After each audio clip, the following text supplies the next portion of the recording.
नमस्कार, मैं हूं श्रवण दंबोली और आप देख रहे हैं गुनाह।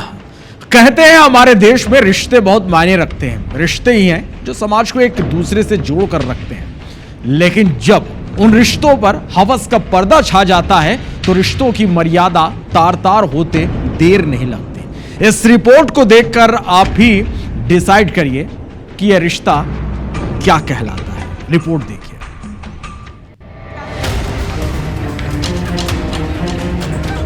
ये तस्वीरें बिहार के सुपौल जिले की हैं, जहां ये ग्रामीण इस युवक को बेरहमी से पीट रहे हैं। वो बार बार छोड़ने की गुहार लगा रहा है, मिन्नतें कर रहा है, लेकिन ये लोग उस पर जरा भी तरस नहीं खा रहे। इन तस्वीरों के सामने आते ही जब हमने इस वीडियो की तफ्तीश शुरू की तो हमें इसके साथ ही एक और वीडियो मिला।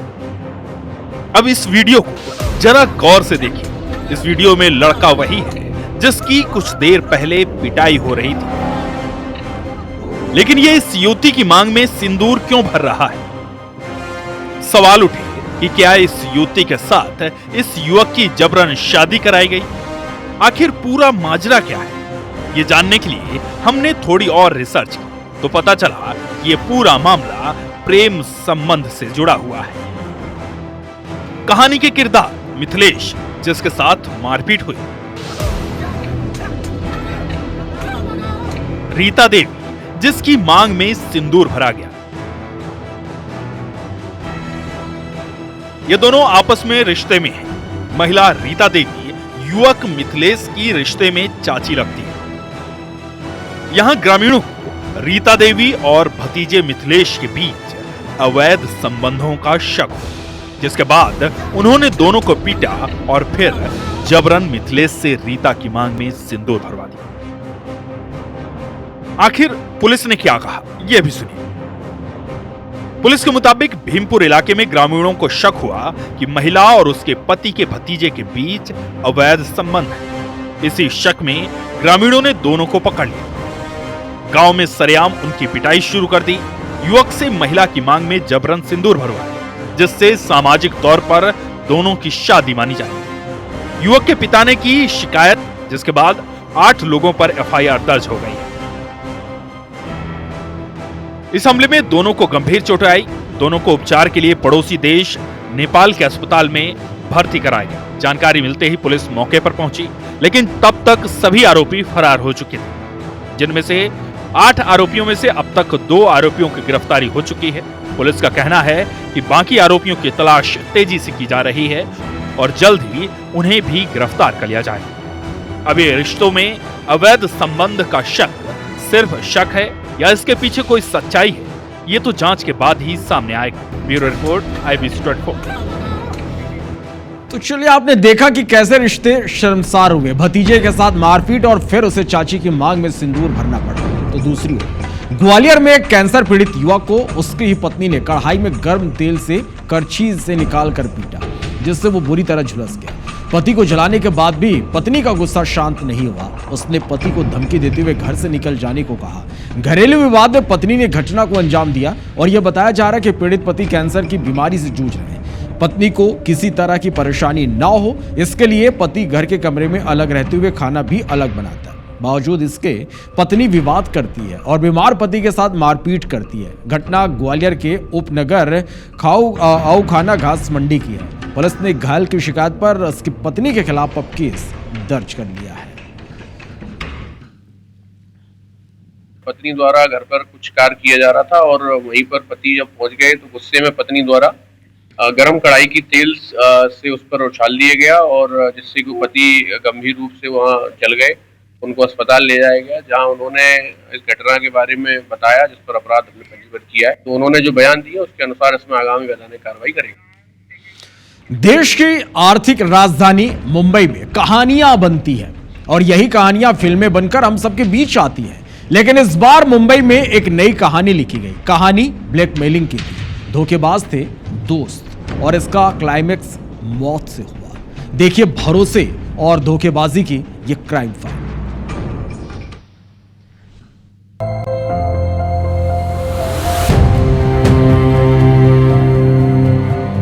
मैं अच्छा बेटा नहीं बन सका, तुम्हें मुझसे बहुत उम्मीदें थी मां, लेकिन मैं तुम्हें अकेला छोड़ रहा हूं। ये वो आखिरी लफ्ज हैं उस बेटे के जो अपनी जिंदगी की जंग हार गया। उसने 3 पन्नों का खत लिखा। खत में उसने अपने आखिरी शब्दों में छिपे उस दर्द को एक एक कर स्याही की छाप दी जो वह पिछले 18 महीने से झेल रहा था। वो टूट चुका था। मैं जिंदगी से तंग आ चुका हूं। मुंबई के सांता क्रूज से एक दिल दहला देने वाली खबर सामने आई है। 32 वर्षीय चार्टर्ड अकाउंटेंट राज लीलाधर मोरे ने कथित तौर पर जहर खाकर अपनी जीवन लीला समाप्त कर ली। राज ने अपने सुसाइड नोट में 2 लोगों मॉडल सबा कुरैशी और राहुल परवानी पर ब्लैकमेलिंग और मानसिक प्रताड़ना का गंभीर आरोप लगाया है। मामले में पुलिस ने बताया कि राज की सबा कुरैशी से मुलाकात सोशल मीडिया के जरिए हुई। इसके बाद राहुल परवानी ने उनके निजी वीडियो रिकॉर्ड कर लिए। सबा और राहुल ने मिलकर वीडियो वायरल करने की धमकी दी। दोनों ने मिलकर राज को ब्लैकमेल करना शुरू कर दिया। 18 महीने में राज से करीब 3 करोड़ रुपए की उगाही की गई। उनके सुसाइड नोट में लिखा है कि उनकी सारी बचत खत्म हो गई। कंपनी के खातों से भी पैसे निकालने पड़े।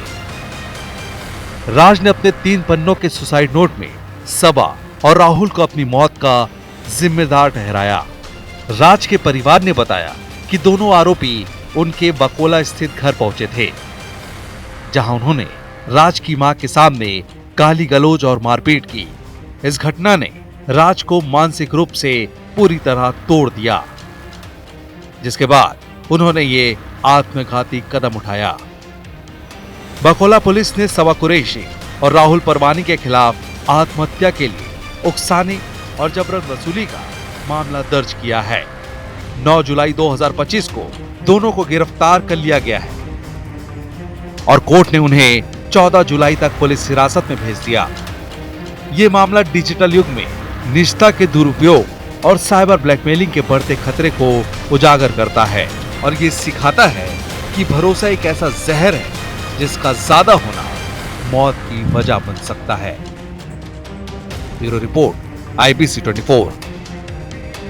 और अब बात राजस्थान में चल रहे उस गुनाह की जिसका सीधा कनेक्शन आपसे भी है। पहले खबर जान लेते हैं, उसके बाद आपको ये कैसे आखिर प्रभावित कर सकता है आपको ये भी बताएंगे। तो चलिए पूरा मामला आपको बताते हैं। राजस्थान पुलिस को सूत्रों के हवाले से फर्जी खातों और ठगों के एक बड़े रैकेट का पता चला। ठग साइबर अपराध और पैसों के लेन देन के लिए फर्जी खाते खुलवाते थे और उन्हीं खातों के जरिए पैसों का हेरफेर करते थे। पुलिस ने जब इस बारे में जांच शुरू की तो पुलिस के सामने राजस्थान में 99,045 फर्जी बैंक खातों का एक बड़ा खुलासा हुआ, जिनके जरिए करोड़ों की साइबर ठगी को अंजाम दिया जा चुका है। और हैरानी की बात यह है कि ये सभी खाते मजदूरी करने वाले या फिर बेहद गरीबी में जी रहे लोगों के हैं। अब चलिए ये भी जान लेते हैं कि कहां कितने खाते खुले और कितनों पर अब तक कार्रवाई हुई है। तो ये जबलपुर कमिश्नरेट की रिपोर्ट है। 23,530 संदिग्ध खाते यहां पर मिले, 522 पर कार्रवाई हुई। जयपुर रेंज में 24,947 खाते मिले, 187 पर कार्रवाई हुई, 4 पर FIR हुई। इधर अजमेर रेंज में 14,525 खाते मिले, 1,003 पर कार्रवाई हुई, 1 मामले में FIR दर्ज की गई है। भरतपुर रेंज में 8,032 खाते मिले, 182 पर कार्रवाई हुई, 3 पर FIR दर्ज की गई है। इसके साथ ही बीकानेर रेंज में 7,099 खाते मिले, 457 पर कार्रवाई हुई, 4 पर FIR हुई। जोधपुर कमिश्नरेट में 4,172 खाते मिले, 8 पर कार्रवाई हुई, 1 पर FIR दर्ज की गई है। जोधपुर रेंज में 6,611 खाते मिले, 40 पर कार्रवाई की गई है। तो वही कोटा रेंज में 4,332 खाते मिले, 35 पर कार्रवाई की गई है।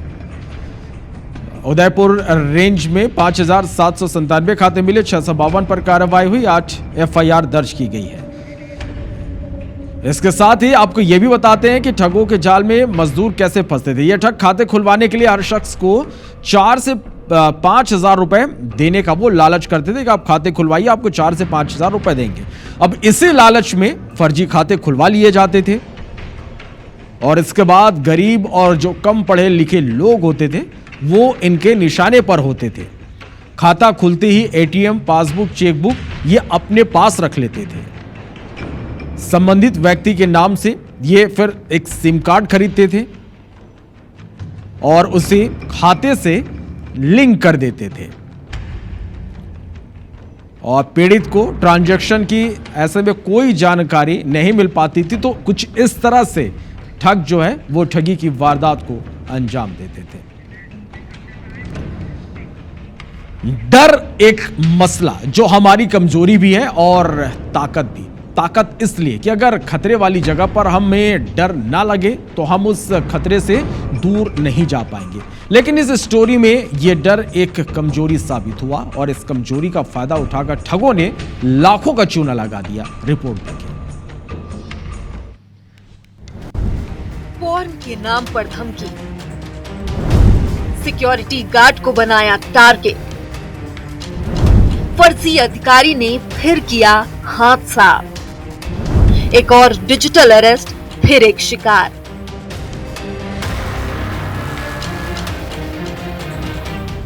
बिलासपुर में एक सिक्योरिटी गार्ड ऑनलाइन ठगी का शिकार हो गया। साइबर ठगों ने उसे मोबाइल पर पॉर्न वीडियो देखने का आरोप लगाकर डराया, उसके खिलाफ केस दर्ज होने का झांसा दिया, जिसके बाद उसे डिजिटल अरेस्ट करने की धमकी देकर किश्तों में 4 लाख रुपए वसूल किए। मामला सकरी थाना क्षेत्र का है। पुलिस से मिली जानकारी के अनुसार सकरी निवासी दिलीप तिवारी निजी संस्थान में सिक्योरिटी गार्ड है। उसके मोबाइल पर कुछ समय पहले अनजान नंबर से कॉल आया। कॉल करने वाले ने खुद को केंद्रीय जांच एजेंसी का अधिकारी बताते हुए गार्ड पर अश्लील वीडियो देखने के आरोप लगाए। कहा कि उसके खिलाफ केस दर्ज है और उसको डिजिटल अरेस्ट किया जा सकता है। फर्जी अधिकारी की बातों को सुनकर दिलीप डर गया, जिसका फायदा उठाकर जालसाजों ने उससे रुपयों की डिमांड की। गार्ड ने किश्तों में जालसाजों के बताए खाते में करीब 4 लाख रुपए ट्रांसफर कर दिए। इसके बाद भी साइबर ठग उससे और रुपयों की डिमांड करने लगे। सिक्योरिटी गार्ड दिलीप तिवारी ने साइबर ठगों को अवसर समझकर रुपये देने के लिए रिश्तेदारों और परिचितों से कर्ज लिया, जिसके बाद वो और कर्ज के लिए गिड़गिड़ाने लगा। रिश्तेदारों ने जब उससे रुपयों के संबंध में जानकारी ली तो वो गोलमोल जवाब देता रहा। उसकी बातों पर रिश्तेदारों को भरोसा नहीं हुआ, तब उस पर दबाव डालकर पूछताछ की, जिसके बाद बड़ी मुश्किल से उसने पूरी बात बताई। दिलीप की बातों को सुनकर रिश्तेदारों ने उसे साइबर ठगों को पैसे देने के बजाय पुलिस से शिकायत करने की बात कही। उनके कहने पर सिक्योरिटी गार्ड थाने पहुंचा और पुलिस को घटना की जानकारी दी। सकरी थाने में शिकायत करने के बाद पुलिस ने मामले में धोखाधड़ी का केस दर्ज किया है। गार्ड के खाते से ट्रांसफर हुए 2 लाख रुपए को होल्ड कराया गया है। बाकी के 2 लाख जालसाज अलग अलग खातों में ट्रांसफर कर चुके थे, लिहाजा पुलिस मामले की जांच कर रही है। Crime desk, IBC 24। दुर्ग में 3 जुलाई की रात हुई हत्या का पुलिस ने खुलासा कर दिया। पुलिस ने इस मामले में 4 आरोपियों को गिरफ्तार किया, जिनमें से एक नाबालिग है। पुलिस के मुताबिक रात के वक्त सूचना मिली कि टुंडेरा मोरिद मार्ग पर एक युवक घायल पड़ा है। पुलिस की टीम मौके पर पहुंची और युवक को इलाज के लिए अस्पताल में भर्ती कराया गया, लेकिन शरीर पर गहरे घाव होने और खून ज्यादा निकलने की वजह से युवक ने अस्पताल में दम तोड़ दिया। पुलिस ने इस मामले की जांच शुरू की तो मृतक युवती की पहचान राजकुमार यादव के रूप में हुई थी। जो मृतक युवक है उसकी पहचान राजकुमार यादव के रूप में हुई, जो कि जंजगिरी का रहने वाला था। पुलिस ने करीब 150 सीसीटीवी फुटेज और 1500 मोबाइल के टावर से लोकेशन खंगाली तो आरोपियों की पहचान हो सकी। पुलिस ने जब आरोपियों को हिरासत में लेकर पूछताछ की तो आरोपियों ने बताया कि वो अपनी कार से मोरिद गांव की तरफ जा रहे थे। रास्ते में स्कूटी सवार मृतक फोन पर बात करते हुए दिखा। लूट के इरादे से जब उसे रोका तो हम पर गाड़ी चढ़ाने लगा। ऐसे में उसने पेशकश और चाकू से वार कर मौत की नींद सुला दिया। पुलिस ने केस दर्ज कर चारों आरोपियों को जेल भेज दिया है। में सूचना मिली थी पुलिस को रात को कि वहाँ पे एक घायल व्यक्ति वहाँ पे पड़ा हुआ है, तो 112 और 108 जो है उसको बुलाया गया था। पूछताछ किया गया, कारण जाना गया तो पता चला असॉल्ट, उसके चेस्ट में असॉल्ट हुआ है जिसके कारण उसकी मृत्यु हुई है। तो फिर पुलिस ने तत्काल उसमें हत्या का मामला दर्ज किया, चिन्हांकन किया गया और चिन्हांकन के दौरान ये पाया गया कि इसमें लगभग जो 7 आरोपी थे, 6 आरोपी और 1 अपचारी बालक, उनका चिन्हांकन हो गया है। 4 आरोपी और 1 अपचारी बालक पुलिस की हिरासत में है। ग्वालियर के महाराजपुरा गांव में देर रात बाइक सवार बदमाशों ने एक युवक को गोली मार दी, जिससे युवक घायल हो गया।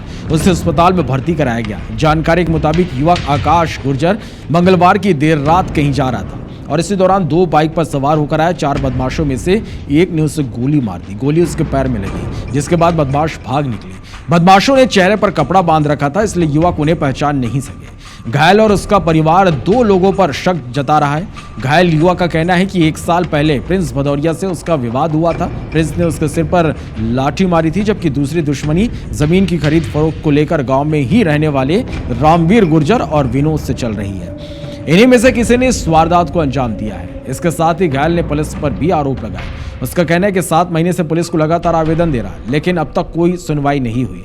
फिलहाल पुलिस ने घायल की शिकायत पर अज्ञात बदमाशों के खिलाफ मामला दर्ज कर लिया है, साथ ही आरोपियों की तलाश भी शुरू कर दी है। हमारा 2 पार्टियों से विवाद था, एक जमीनी विवाद था और एक लोग से मेरा पर्सनल विवाद था। पहले पता नहीं 2 लोग बाइक पे आए हैं, ये नहीं पता कौन थे, और गोली देकर निकल गए। आकाश गुर्जर रोड क्रॉस कर रहा था और 2 लोग आए बाइक पर और 2 लोग आए और उन्होंने गोली मार। हमारा जो शंका जो है, जो हमारे लोगों जिन लोगों से हमारा विवाद चल रहा है उन लोगों पे शंका है। पैर में गोली लगी है। 2 लोग मुंह ढक के अज्ञात बुलेट मोटरसाइकिल से आए थे और उनने उस पर से फायरिंग की है। अभी आकाश को जेएच में एडमिट कराएगा और अभी स्टेबल कंडीशन है।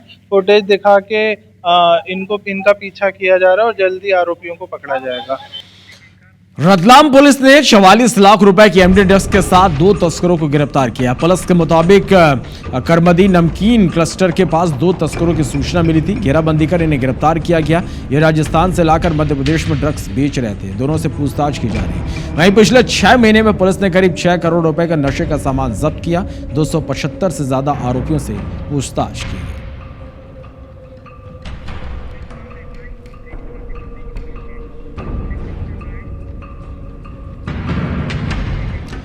तो गुनाह में आज के लिए फिलहाल इतना ही। एक छोटे से ब्रेक ले रुकते हैं। ब्रेक के बाद आपको दिखाएंगे यूपी अपडेट।